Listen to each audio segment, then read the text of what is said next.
Welcome back to Absolute Nianema, the series dedicated to talking about all the film-focused operators in the game, because, well, I can.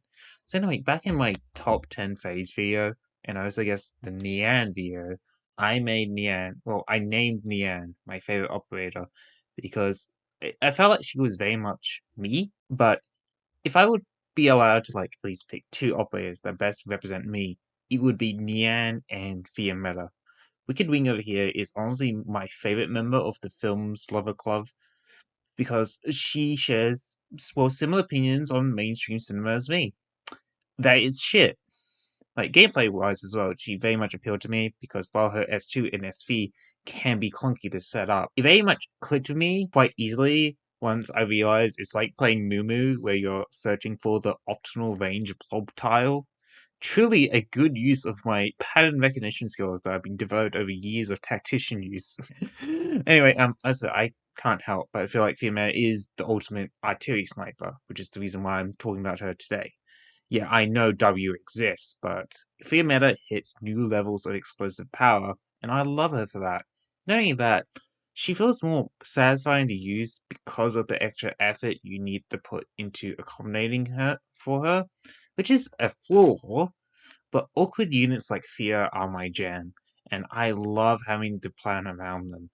Now, you just sit there while I rant about this Kino as hell sniper. We should talk about the most important part of Suffering's kit, which is her first talent, Suffer of Tribulations, where she effectively gets the geek trait of constantly losing HP. Thankfully, she won't die from this talent, but she does have incentive to keep her topped up outside of not dying because you sneezed on her. As long as she's above 50%, she will gain a 25% attack boost, and if you keep her above 80%, this bonus is doubled. That's right, for just making sure she doesn't die, she gains a 50% attack boost, and artillery snipers have innately high attack stats. And this is amazing. Like, let's take my average looking Wicked Wing via mod 3, but with full trust stats. And look, this is pretty good. But now we add in her 50% bonus, and yeah, that's a lot of damage. Although let's be really funny and add her mod 3, well, specifically mod X in this case, which ups the attack boost to 30%, which means a 60% bump at 80%. So our numbers will look like, well, this. Now that's meaty, and this is before we add her in her frankly obscene skill modifiers. And also heads up, but you want to build Mod X. We will get into modules with her next talent, but Mod X is just too good to pass up on, in my opinion, and I would personally consider it mandatory. Treasure Guardian's second talent is Herald of Revelations, which is a bit of an oofty talent. Basically, while she doesn't have a skill active, she gets 27 attack speed. This is actually quite impactful for artillery class snipers who have slow attack speed, and this is why basically all three Shiyuki fans have her at mod 3. That's right, we didn't build it for the kind of air SP recovery talent she gains. We get it for that sick plus 5 attack speed that nearly offsets her other talent's downside. Now, unfortunately, why this talent is oof is well because two of her skills have durations. The skills that would really benefit from this turn off the talent, which leaves this buff to be more of a way to help her charge skills faster because they're all offensive recovery. I mean, you could treat it like that, or you could just use one of the many SP batteries available for you, which I personally recommend Quercus S2 for in this case, but Will Cheto also exists, so. I mean, there's also a band-aid fix in the form of a first module, which is the module Y. Not only does it bump the bonus to 30, but it also now gives you plus 10 attack speed instead of losing all of it when you have a skill. So basically, you go from 30 to 10 with the mod Y activated, with mod Y and skills active, basically. Look, this is neat and all, and it's very nice of you to give her an extra 100 damage with the trait upgrade, but I like Mod X more because it feels like more like it fixes your mistake while giving her better nuke stacks. Yes, Mod Y means more funny boom boom time with SV and S1, but Mod X means she can at least keep her 30% bonus without the need of a healer at Mod 3. So pick your poison audience. Do you want more boom or less doom? No, I won't talk about what I just said. I'm moving on. Holy Debt Collector's first skill is Provocate, which is, yep, that's a strictly better Shiryuki S1. I mean, sure, we lost this extra second tile range that Shiryuki S1 has, but we gain an attack boost in return. At skill level 7, it's only a 60% modifier, with M3 making it 100%, while making the charge time go down from 14 to 10. And I'm just going to say it, you aren't using S1. This is a consolation prize for when you somehow can't accommodate for either Fia's S2 or S3, and you still want to use her, and only freaks have this skill M3'd. Speaking of which, I need to update this image real quick. Okay, there we go. So, now as a freak, here's my opinion on this skill. Yes, it's a consolation prize, but it's still a prize, so it has value. Like, let's look at the stats. I'm going to, from now on, presume mod X3 stats, because if you are using it, I would consider this module at level 3 being mandatory to our average performance, so let's roll out our base fear with those stats. I'm going to go by what this helpful commenter said a while back, but I have a feeling this is still going to be wrong, so please forgive me. Maths isn't my strong suit anymore, and I'm regretting doing a series of videos that require me to do maths. Anyway, here's maths, and yep, that's good damage.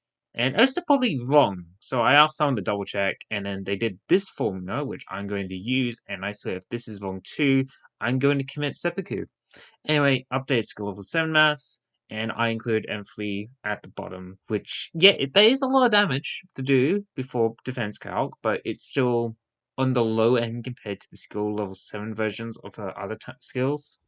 Frankly, you only use this skill in situations where you want the buff outtime that S2 doesn't offer, and the ability to hit any other tile that isn't the end tile of her range, which is, well, SV doesn't offer. So, yeah, this is a skill for freaks who don't believe in her raw firepower, nor do they want to accommodate for that raw firepower. Apocalypse punishes S2. I can't even fucking pronounce that. Fuck me. Is it Fiammetta? Fuck, it's gonna be Fiammetta. Anyway, Fiammetta is my argument for renaming the Ifrit tile to the fucking die tile, because what the fuck are these modifiers? Like, taking this from the skills description here. Fires scorching bullets that leaves incendiary marks at fixed distances as they travel.